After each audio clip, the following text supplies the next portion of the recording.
Hello. Today we're going to talk to the Turkish scholar and activist Sungur Savran, who is in Istanbul, to discuss what is going on in Turkey. We had scheduled this interview even before the recent events which have taken place in Istanbul, which bring to the fore the totally destabilized condition in which Turkey is and the crisis that is now confronting its government.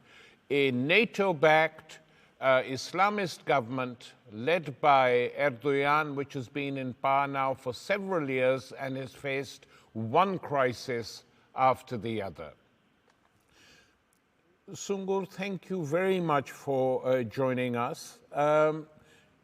Could you start by describing what happened? You were close to the events when the bombs went off. Could you just give us a description of how that felt? Well, this was the beginning of a very big demonstration. Probably hundreds of thousands of people had come in from all over Turkey, including the Kurdish geography of Turkey, to demonstrate for peace.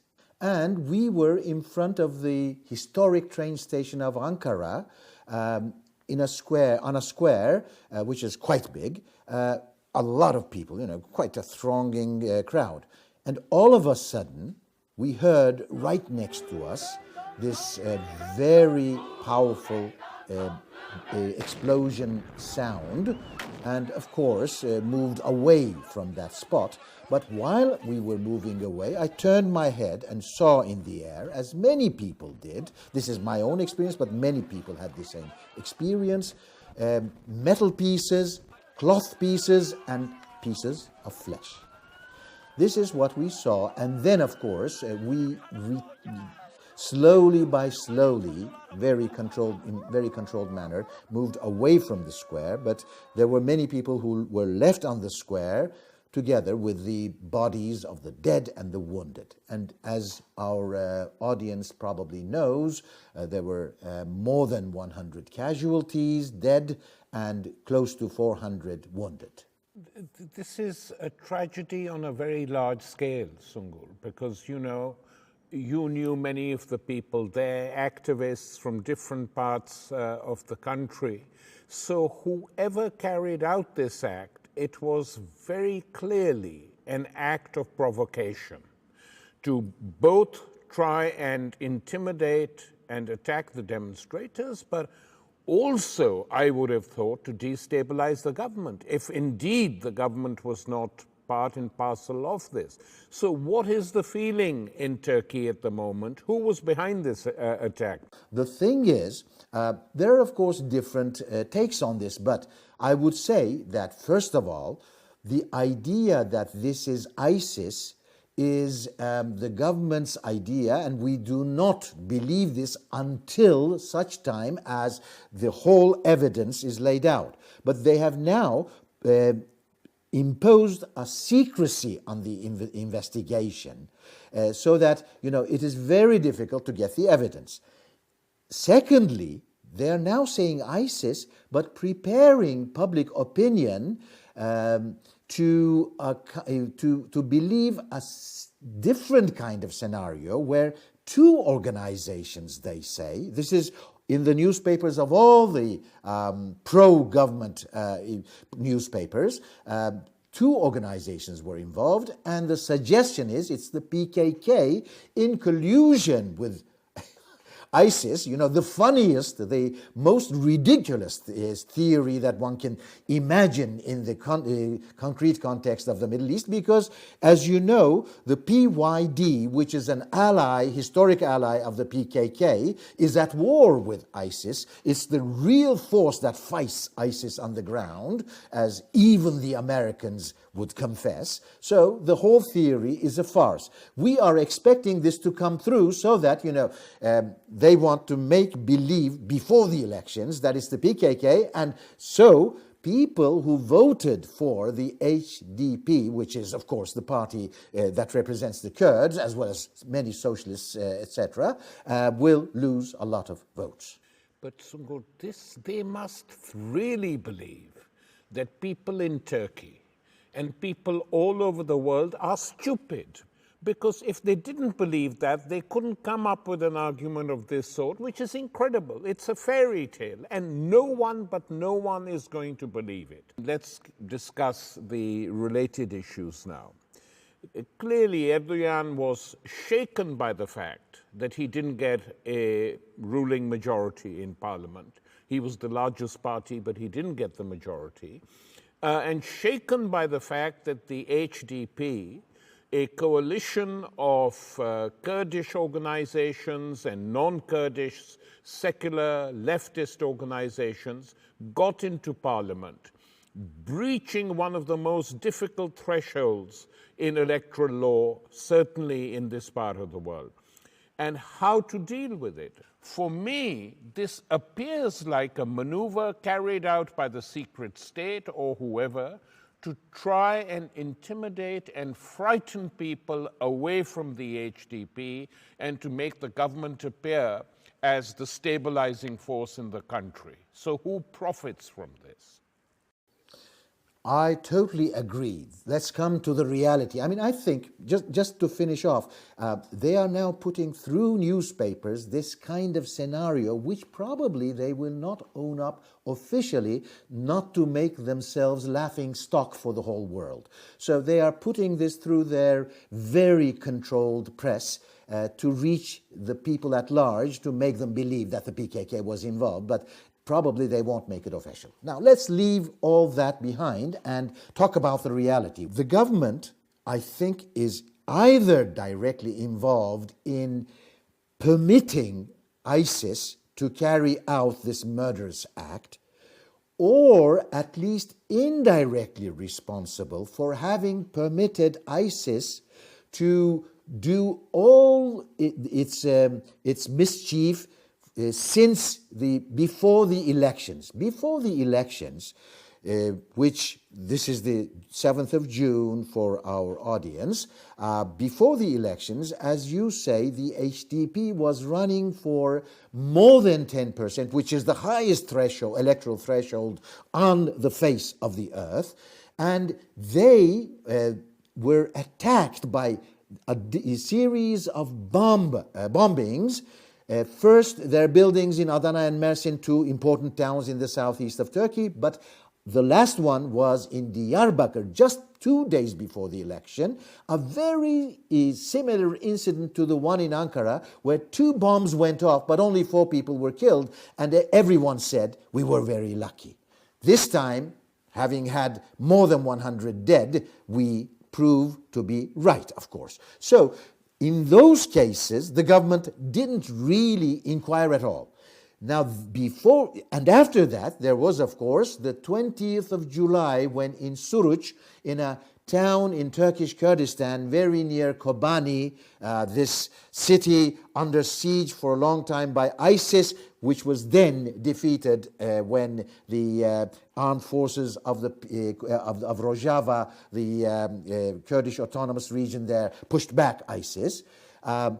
In this town of Suruç inside Turkey, there was a bombing which killed 34 Turkish militants who were solidarizing with Kobani, and that incident too was not inquired into at all, which means the government is responsible for not going after ISIS with all its crimes, if these were crimes of ISIS and not the deep state directly. So, whoever the direct perpetrators are, the government is responsible for this. The whole world should know this. Erdogan himself is, in particular, representing, together with his small inner cabinet of the interior minister, of the justice minister, and also of the head of the intelligence agency, they are responsible for everything that happens in Turkey. Erdogan is now someone who is fighting for his survival, because it's either staying in power as the president of the republic or going to jail for a long term for all the crimes he has committed, both corruption, for which evidence is ample, and also for all these killings of demonstrators and Kurds, etc., in different stages of his reign, of his rule. So, this is a man who is fighting for his survival. That is the domestic part. He is trying to destabilize the country, show the HDP as supporters of terrorism in quotes, and therefore trying to bring down the vote of the HDP under the very high threshold of 10%. They received 13% on the 7th of June and probably will receive as much, if not higher, during this November 1st elections. The international part, may I go into that? Of course. Yes, okay. The international part of this is this. Erdogan is also the person who has tried to destabilize Syria most seriously, because Turkey, most effectively, let me put it this way, because Turkey has a common border with Syria of 900 kilometers, around 600 miles, and therefore has all the possibilities of harboring ISIS and al-Nusra and the militants of al-Nusra and ISIS and all the other takfiri and sectarian Sunni organizations. It can also, Turkey has also served as the point of transit for international fighters, militants, combatants for ISIS. It has been the point of transit for Saudi and Qatari money. It has also been the outlet for the sale of Islamic State oil, which brings in a lot of money for the Islamic State, etc., etc. So Turkey has helped ISIS all this time. And I think they are still in collusion underhandedly, although at a certain level it seems Turkey has joined the US coalition in bombing ISIS. But that is only one level. I think at another level they are still hand in glove working together. So that is the international. Let me just stop you. But yes, Turkey is also a central plank of NATO. It covers the eastern flank of NATO.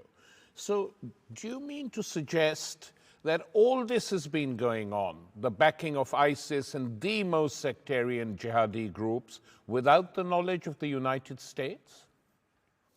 No, that is not the case. You see, at the beginning, I think before the formation of ISIS as a breakaway group from Al-Qaeda, that is to say, al-Nusra was the front of the Syrian section, so to speak, of Al-Qaeda. Before that, I think it was both the West and Turkey in collusion with Saudi Arabia and Qatar. These are the forces really that support the jihadi forces in Syria, that supported these forces together. With the breakaway of ISIS from Al-Qaeda and al-Nusra, that front, that Syrian section, it was really only the Sunni powers of the Middle East, Saudi Arabia, Qatar and Turkey, that continued to support these forces, as well as the other forces. But the United States became more and more aware of the fact that Turkey was still supporting these forces, and the European Union as well. And that formed, in fact, a point of tension between, on the one hand, the Western powers, the imperialist powers, and the triad in the Middle East, that is to say Saudi Arabia, Qatar, and Turkey. Turkey and Saudi Arabia, mind you, have their own bone of contention concerning Egypt, because in the case of Egypt, Saudi Arabia is for al-Sisi and Turkey is for the Muslim Brotherhood. But never mind, let's leave that aside. In Syria, they work together. So this causes some tension between Turkey and the United States. And the United States is now supporting, of course it is working together with Erdogan, because Erdogan is so powerful for the moment, he's in power, etc., etc. But the United States is now working more and more closely with an opponent of Erdogan inside the AKP, Abdullah Gül, who is the former president of the Republic. Of Gulen. He's a supporter of Gulen. Gül, yes. Gül.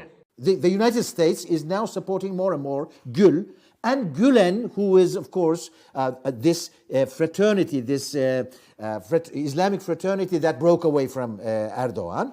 And also the CHP, the Republican People's Party, which is the founding party of the Turkish Republic, now pretending to be social democratic, etc. So there is a front formed by the United States itself. They are preparing this new front of what I would call reactionary forces as well, as an alternative, to Erdogan. We are fighting, as well as the HDP, hopefully, for a third front of Kurdish National Liberation Forces, plus, of course, the working class and the laborers of Turkey who are fighting. And Ankara, the Ankara demonstration, was a very clear expression of a kind of alliance between the working class and the Kurdish National Liberation Movement in nascent form. That is, I think, why also it was bombed, and why this whole incident was so grave. This is, Tarık, let me add this and I stop here. This is the most serious attack on working class demonstrations in the history of Turkey, and in the history of Turkey there have been a lot. Are you suggesting that this attack was even worse than what the military dictatorship did in 1980? No. What I'm suggesting is this. That was a more, systematic, long, drawn out and systematic attack. No. What I'm suggesting is this. This is the most serious attack on a demonstration, on a working class demonstration, because this was organized, the whole world should know this, by two union confederations, aided by two professional left-wing organizations of doctors on the one hand and engineers and architects on the other. So it was a working class labor movement that organized the whole thing, and this was the biggest attack on a labor movement in action in Turkish history. Let us just discuss dispassionately the state of the opposition in Turkey. First, the traditional mainstream opposition, the followers of Kemal Pasha, the Republicans, their supporters. Let us discuss that first. I've heard that there have been attacks on the Alevi districts in part of Turkey by the secret state, ISIS, who knows, and that quite a lot of Republican members of parliament come from that area. Well, the Alevis, who are the minority religious denomination in Turkey as opposed to the Sunnis, have been under constant threat throughout centuries of repression by the Sunni majority. And therefore, they have taken the part of the Republican People's Party that you have. For a secular Turkey. Yes, exactly. And therefore, the Republican People's Party is very much under the influence of this community, as well as, of course, other forces. The attacks have not started, but there is a threat. This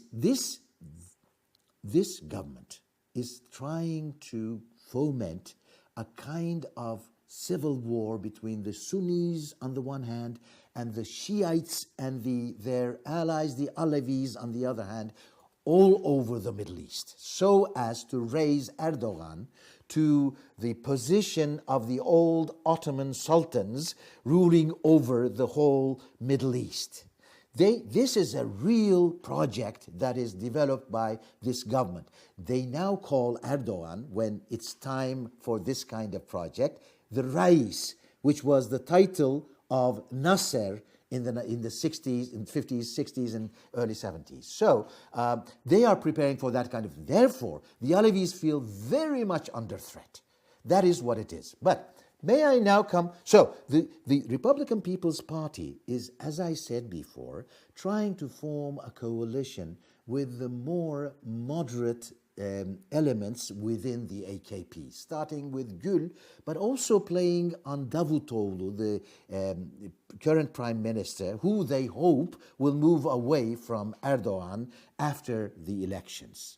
And Gülen is the force also behind the scenes, as he has always been. Gülen is the fraternity leader, remember, is the force behind the scenes.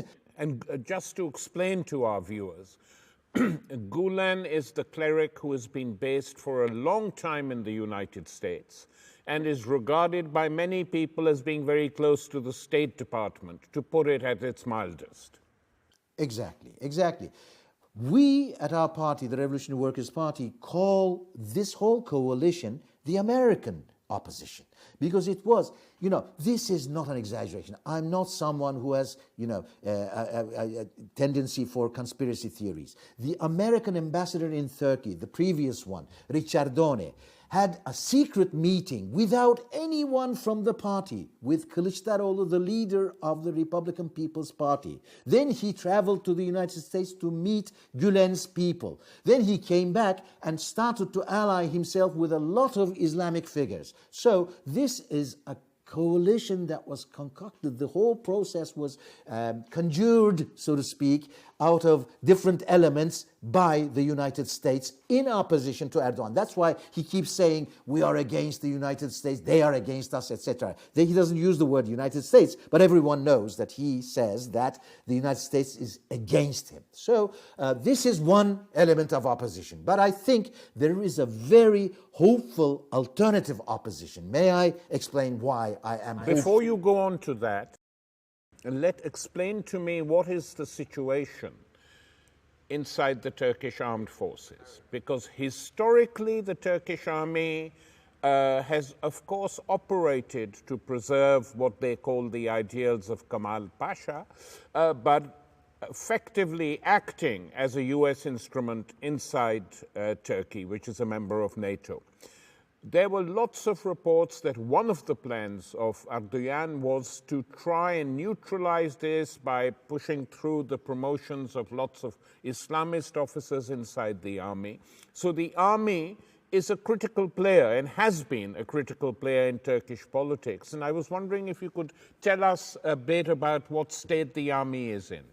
This is a very good question, of course, because for historical reasons, as you were saying, the army has always been very active in Turkish politics, and everyone in such times of crisis always, asks themselves whether there will be a coup or a military intervention. Now, the situation is this: I do not think that Erdogan can really promote Islamist generals or colonels so as to control the army, because these people were probably pro-Gülen. He was the person who was surreptitiously organizing within the army. Therefore, I do not think he has very many sympathizers of that kind. He has been able to neutralize the army through different means, really, using some secret weapons, because I'm not going to go into details, but there were some, secret meetings between the chief of the general staff and Erdogan at a certain point some 8 years ago, and we have never known what they have discussed, and both have said they're going to take the secret all the way to their graves, etc., etc. So I cannot go into any details because we don't know. The situation nowadays is this: we have a new chief of general staff who is probably a bit different from the previous one, who had totally capitulated to Erdogan. Now, although Erdogan still has some control over the army, I think, the problem is this: the army, as you said, is an army, a very important army for NATO. And it has been controlled by NATO, and it has really kept its allegiance to NATO. And therefore, Turkey can never become a Pakistan. Some people say nowadays Turkey is becoming Pakistan. No, but in Pakistan, the difference is that there are other similarities nowadays, I agree. But in Pakistan, and if I'm wrong, please correct me because this is your original country, in Pakistan, the army also takes an Islamist attitude on many issues. In Turkey, they want to be strictly secular because they are so much tied to imperialism and the West and NATO. And therefore, I would say Turkey is being Syrianized, not Pakistanized. Syrianized in the following sense: Erdogan is now feeding, and this, I'm using this word very carefully, feeding some forces within Turkish society, some,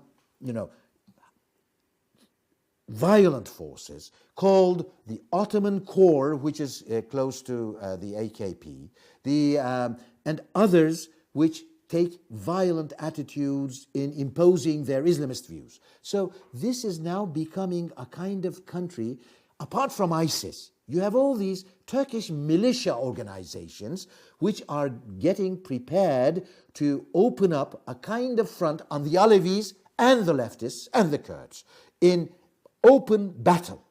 So These are like that the jet is squads. that is what makes Turkey a kind of into a process of Syrianization rather than Pakistan. But the army is an important factor here. It is an unknown for the moment. It probably will intervene if this kind of thing happens. Let us now discuss the hopeful side of the opposition. Yes. What is it, how strong is it, and what is its likely evolution? Okay, let me remind our viewers, this is something that is known but forgotten because the international media constantly talks about the negative aspects of Turkish developments recently. Let me remind our viewers that Turkey is a country in ebullition. I mean, it's really boiling in society. 2013, June to September, the Gezi uprising, which the whole world knows and respects rightfully. 2014, for a week between the 6th and 12th of October, there is a Serhildan, which means an intifada in Kurdish, in the Kurdish part of Turkey. All millions of people come out on the streets. Plus, you have, of course, the armed militia of the PKK inside the smallest towns. 2015, in 3 years' time, mind you, 13, 14, and 15. In 2015, May, before the elections of 7th June, tens of thousands of metal workers rise up, first against their yellow mafia union, then against their bosses, and demand a new collective contract, which is totally outside of the legal system in Turkey. So this is a cat strike, kind of, wildcat strike, kind of strike that involves tens of thousands, first in the very industrial city of Bursa, in the Marmara region close to Istanbul, then in Izmir, in Manisa, in Ankara, Izmit, and Istanbul, and elsewhere. So this is a very hopeful situation because the Turkish working class was dormant, apart from a certain action in 2009 and 10 by the previous Turkish tobacco monopoly workers.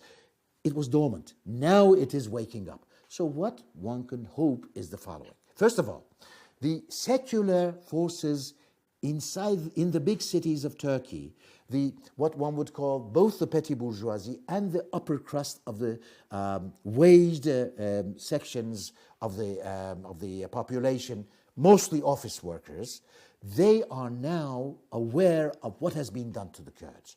The 13% does not only come from Kurds. At least 2 or 3% come from those sections of the population that used to vote for the Republican People's Party because they were very secular and against the AKP, but also, mind you, against the Kurds because they thought the unity of the Republic is very important. Now they're siding more and more with the Kurds. That is one element that is coming into the coalition. If the working class is politicized in this action, in this mood for action, then we have a kind of nascent coalition alliance between, on the one hand, the Kurds, and on the other hand, the working class. And within that coalition, one can have this, historically modernist and westernizing Kemalist element within the, as I was saying, the educated population of the big cities. So this is a hope, of course. It is not something that has been accomplished, but I think we should work for that. The HDP has some popularity nowadays in other sectors of the population. So what the HDP does is very important for us. So, Sungur, thank you very much. We started our interview with a tragedy, and we've ended up with a feeling of hope, which is very rare in your world and the world we live in today. Yes. So thank you so much for appearing on the show, and we will talk again, I hope, and discuss future developments. Thank you. Thank you, too. Bye-bye.